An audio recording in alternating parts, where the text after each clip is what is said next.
அன்னைக்கு நேரம் சரியா 12:30 மணிய நெருங்கிட்டு இருந்துச்சு. அப்போ வேலைக்கு போன சுரேஷோட போனுக்கு ஒரு கால் வருது. யாரு இந்த நேரத்துல அப்படின்னு சொல்லிட்டு எடுத்து பேசுனதும் உடனே சுரேஷ் கொஞ்ச நேரத்துல வந்துடுறேன்னு சொல்லிட்டு செஞ்ச வேலையெல்லாம் அப்படியே போட்டுட்டு அறக்க பறக்க ஓடுறாரு.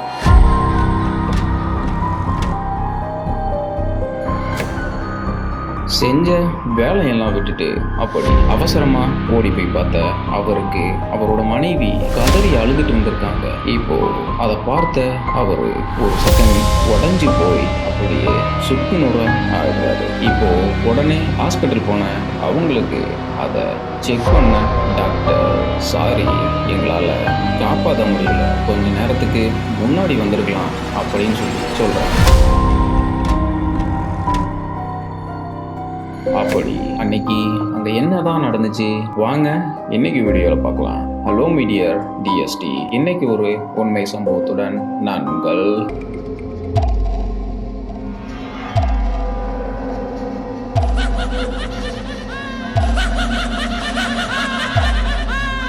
அது சரியா நவம்பர் 4 செவ்வாய்க்கிழமை அன்னைக்கு 38 வயசான சுரேஷ் வழக்கம் போல வேலைக்கு போறாரு. சுரேஷோட வைஃப் பாரதி வயசு 25. இவங்க 2 பேத்துக்கும் கல்யாணமாகி 6 வருடங்கள் ஆகுது. இவங்க 2 பேத்துக்குமே 2 பெண் குழந்தைகள் இருக்காங்க. இப்போ பிறந்து 5 மாதங்களான ஒரு ஆண் குழந்தையும் இருக்கு. வழக்கம் போல வேலைக்கு போன சுரேஷோட போனுக்கு சரியா 12:30 மணிக்கு அவங்களோட வைஃப் பாரதி கால் பண்றாங்க. உடனே வீட்டுக்கு கிளம்பி வாங்க, எனக்கு என்ன பண்றதுனே தெரியல அப்படின்னு சொல்லிட்டு அழுதுகிட்டே பேசுறாங்க. இதை கேட்ட சுரேஷ் உடனே நான் கொஞ்ச நேரத்துல வந்துடுறேன் அப்படின்னு சொல்லிட்டு செஞ்ச வேலையெல்லாம் அப்படியே போட்டு அறக்க பறக்க ஓடுறாரு வீட்டுக்கு. அங்க போய் பார்த்தா மனைவி அழுதபடியும் தன்னோட 5 மாத குழந்தையும் தனியா வீட்டுல இருந்திருக்காங்க.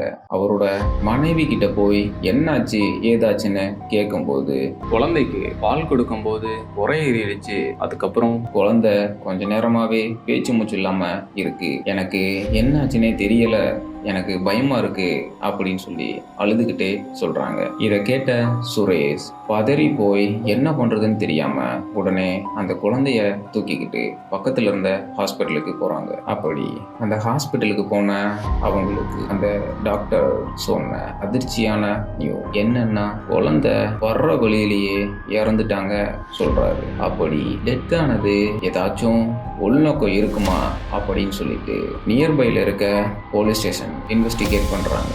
ஏதாச்சும் சடனா ஊருக்குள்ள டெத் ஆச்சுன்னா அது எதனால எப்படி அப்படின்னு சொல்லிட்டு போலீஸ் என்கொயரி பண்ணுவாங்க. அது மாதிரி சடனா குழந்தை இறந்ததையுமே போலீஸ் கேட்கறாங்க. ஏதாச்சும் உங்களுக்கு டவுட் இருக்கா, யார் மேலேயாச்சும் சந்தேகம் இருக்கா அப்படின்னு சொல்லி கேட்டிருக்காங்க சுரேஷ் கிட்ட. அதுக்கு சுரேஷ் இது எதர்ச்சியா தான் நடந்துச்சு அப்படின்னு சொல்லிட்டு யாரு மேலேயும் சந்தேகம் இல்லை அப்படிங்கிறதையும் சொல்லிட்டு அங்கிருந்து கிளம்பி வந்து குழந்தைய அடக்கம் பண்றாங்க. இப்போ குழந்தை இறந்து 2-3 நாட்கள்ல பாரதியோட நடவடிக்கையும் அவங்களோட செயல்லாம் வழக்கத்துக்கு மாறாவும் இருந்திருக்கு. அதாவது குழந்தை இறந்த துக்கம் சோகம் கொஞ்சம் கூட இல்லாம ரொம்பவும் கேஷுவலா எந்த ஒரு பிரச்சனையுமே நடக்காதது மாதிரி இருந்திருக்காங்க வீட்டுல. இத நோட் பண்ண சுரேஷ் என்ன பண்றாருன்னா அவங்க யூஸ் பண்ற போனை எடுத்து செக் பண்ணி பார்க்குறாரு. அப்படி செக் பண்ணி பார்த்த அவருக்கு ரொம்ப பெரிய ஷாக்கிங்கான நியூஸ். அது என்னன்னா இவங்க வீட்டுக்கு பக்கத்து வீட்டில் சுமித்ரா அப்படிங்கிற 22 வயசான ஒரு பொண்ணு இருந்துட்டு அவங்களுக்கும் பாரதிக்கும் கடந்த 4 வருடங்களுக்கு முன்னாடியிலிருந்தே ஒரு ஃப்ரெண்ட்ஷிப் ரிலேஷன்ஷிப் இருந்திருக்கு. ஹஸ்பண்டும் வேலைக்கு போயிடுவாரு, வீட்லேயும் யாரும் இருக்க மாட்டாங்க. தனிமையில இருந்த அவங்களுக்கு பேச்சுவார்த்தைக்கு கூட யாரும் இல்லாத நிலைமையில சுமித்ரா பழக்கமாயி 2 பேரும் ஃப்ரெண்ட்ஸா பழகிட்டு வந்துட்டு இருந்திருக்காங்க. அப்படி பழகிட்டு வந்துட்டு இருந்த அவங்க கொஞ்ச நாள்ல ரொம்பவுமே நெருங்கி பழகி தனிமையில இருக்கவும் ஆரம்பிக்கிறாங்க. அது மட்டும் இல்லாம 2 பேரும் சேர்ந்து ரீல்ஸ் வீடியோஸ் எடுக்கிறது இந்த மாதிரி நிறைய பண்ணிட்டு இருந்திருக்காங்க. இப்போ கொஞ்ச நாளுக்கு அப்புறம் அவங்க மறுபடியும் கன்சீவ் ஆகி அவங்களுக்கு ஆண் குழந்தை பிறந்திருக்கு. ஆண் குழந்தை பிறந்ததுக்கு அப்புறமா சுமித்ரா கிட்ட சரியா பேசுறதில்ல, பார்க்கறதில்ல. அவங்களோட ஆண் குழந்தையான துருவன் கிட்ட பேசி கொஞ்சறது, பாசம் காட்டுறது அப்படின்னு சொல்லிட்டு ரொம்பவுமே பாசமா இருந்திருக்காங்க. இப்போ என்ன இப்போல்லாம் பேச மாட்ற, பார்க்க கூட மாட்ற அப்படின்னு சொல்லிட்டு பாரதி கிட்ட சுமித்ரா ஒரு நாள் கேட்டிருக்காங்க. அதற்கு பாரதி அப்படிலாம் எதுவும் இல்லை, நான் உன்னதான் லவ் பண்றேன் அப்படின்னு சொல்லிட்டு சொல்லியிருக்காங்க. இல்ல நீ பொய் சொல்ற, நான் நம்ப மாட்டேன் அப்படின்னு சொல்லிட்டு சுமித்ரா சொல்லியிருக்காங்க. உண்மையா நான் உன்னதான் லவ் பண்றேன் அப்படின்னு சொல்லிட்டு பாரதி அவங்க கிட்ட சொல்லியிருக்காங்க. இல்ல நீ சொல்றத நான் கொஞ்சம் கூட நம்ப தயாரா இல்ல அப்படின்னு சொல்லிட்டு சுமித்ரா சொல்லியிருக்காங்க. இப்போ தான் லவ் பண்ண பொண்ணை நம்ப வைக்கிறதுக்காக சரி இப்போ நான் என்ன பண்ணுனா நான் உன்னை லவ் பண்றேன் அப்படிங்கிறத நம்புவ அப்படின்னு சொல்லி கேட்டிருக்காங்க. அதுக்கு சுமித்ரா நீ இந்த குழந்தை வந்ததுக்கு அப்புறம் தானே என்கிட்ட சரியா பேச மாட்ற, பழக மாட்ற அப்படின்னு சொல்லிட்டு அந்த குழந்தைய நீ கொன்று, அப்போதான் நீ என்னை உண்மையா லவ் பண்றேன்னு நான் நம்புவேன் அப்படின்னு சொல்லியிருக்கேன். பாரதியும் சரி அப்படின்னு சொல்லிட்டு தன்னோட லவ்வை ப்ரூவ் பண்ணணும் அப்படிங்கிறதுக்காக தான் பெற்றெடுத்த குழந்தைய 5 மாசமான அந்த குழந்தைய கொஞ்சம் கூட ஈவு இறக்கம் இல்லாம 10 மாசம் சுமந்து பெத்தெடுத்த அந்த கொஞ்சம் கூட உணர்வு இல்லாம அந்த குழந்தைய அவங்களே கழுத்தை நெரிச்சு கொண்டிருக்காங்க.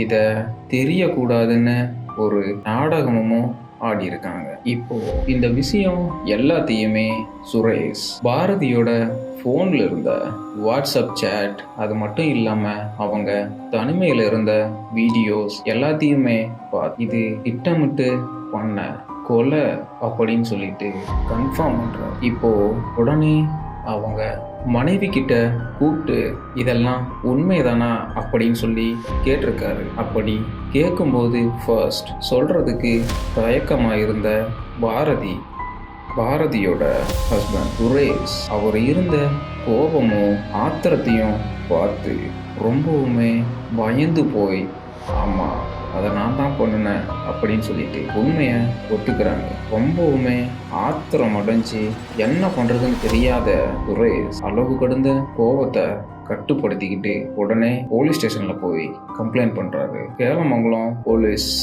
போலீஸ் என்ன பண்றாங்கன்னா உடனே அங்கிருந்து பாரதிய அரெஸ்ட் பண்ணி ஸ்டேஷனுக்கு கூட்டிட்டு போய் அவங்கள கேஸ் ஃபைல் பண்ணி உள்ள போட்டுறாங்க. மை டியர் டிஎஸ்டி, இந்த 2025 இப்படிலாம் கூட மனிதர்கள் இருக்காங்களான்னு நம்மள ஒரு செகண்ட் ஆச்சரியப்பட வைக்குது. ஏன்னா ஒரு பொண்ணு சொன்னாங்க அப்படிங்கிறதுக்காக அவங்க பெத்து எடுத்த 5 மாச குழந்தைய அவங்களோட கையாலேயே கொன்னுட்டு அது கொஞ்சம் கூட வருத்தம் இல்லாமல் இருந்திருக்காங்க. நெஞ்செல்லாம் பதற வைக்குது. எஸ், அப்படி அவங்களுக்கு 2 பேர்த்து மேலேயுமே அஃபயர் அவங்க தான் வேணும்னு நினச்சா பேசாமல் டைவர்ஸ் வாங்கிட்டு தனியாக போயிருந்திருக்கலாம். பாவம் அந்த பிஞ்சு குழந்தைய கொண்டுட்டு எதுவுமே தெரியாத மாதிரி நாடகம் ஆடி இருந்திருக்காங்க. தனக்கு என்ன ஆனாலும் பரவாயில்ல, தன்னோட குழந்தைக்கு எதுவுமே ஆகக்கூடாதுன்னு நினைக்கிற தாய்மார்களுக்கு மத்தியில இப்படி ஒரு தாயா நினைச்சாலே நெஞ்செல்லாம் பதற வைக்குது. இந்த ஒரு சம்பவத்தை பத்தி நீங்க என்ன நினைக்கிறீங்க? மறக்காம கமெண்ட்ல சொல்லிட்டு போங்க. மீண்டும் இதை போன்ற ஒரு உண்மை சம்பவத்துடன் சந்திக்கிறேன்.